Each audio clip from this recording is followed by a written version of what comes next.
होना, विभिन्नता, विविधता, जनक संतति के लक्षणों की असमानता की अवस्था। सीधी सी बात है कि आनुवंशिकी क्या होती है। आनुवंशिकी एक प्रकार का विज्ञान है जिसमें आनुवंशिक लक्षणों और विभिन्नताओं का अध्ययन किया जाता है। बस इतना ही सिंपल। उसमें सामने दिया भी है, विभिन्न लक्षणों का पूर्ण विश्वसनीयता के साथ वंशागत होना। यानी कि आनुवंशिकी ऐसा विज्ञान है जिसमें आनुवंशिकता के लक्षणों का अध्ययन किया जाता है।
ठीक है। मतलब क्या है? आने वाले वंश, आनुवंशिकी मतलब होता है जो आने वाला वंश है और उसमें जिसका अध्ययन किया जाता है उसी को हम आनुवंशिकी बोलते हैं, जेनेटिक्स बोलते हैं। तो आगे आने वंश, जो आगे आने वाला वंश होता है उसमें क्या होता है, लक्षण तो ट्रांसफर होते हैं, डीएनए की प्रतिकृति बनती है। जो आगे आने वाली संतति होती है उसमें जो लक्षण पहुंचते हैं उन्हीं का जो अध्ययन किया जाता है उन्हीं को हम आनुवंशिकी कहते हैं। विभिन्नता दो प्रकार की होती है, एक शारीरिक कोश का विभिन्नता होती है, एक जनन कोश का विभिन्नता होती है। शारीरिक कोश का विभिन्नता में क्या होता है, शरीर की शरीर किसी का हट्टा, किसी की फादर का शरीर हट्टा कट्टा है बट बेटे का शरीर नहीं होता है।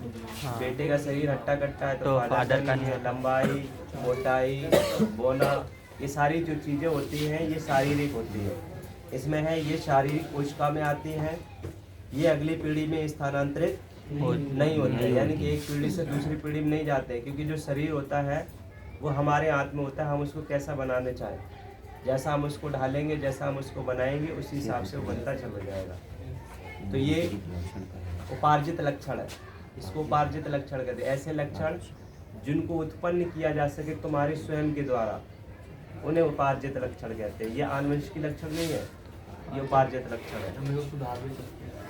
ये अगली पीढ़ी में स्थानांतरित नहीं होते हैं, ये अगली पीढ़ी में तो जाते नहीं, क्योंकि इनके द्वारा ये लक्षण जो होते हैं ये हमारे द्वारा बनाए जाते हैं।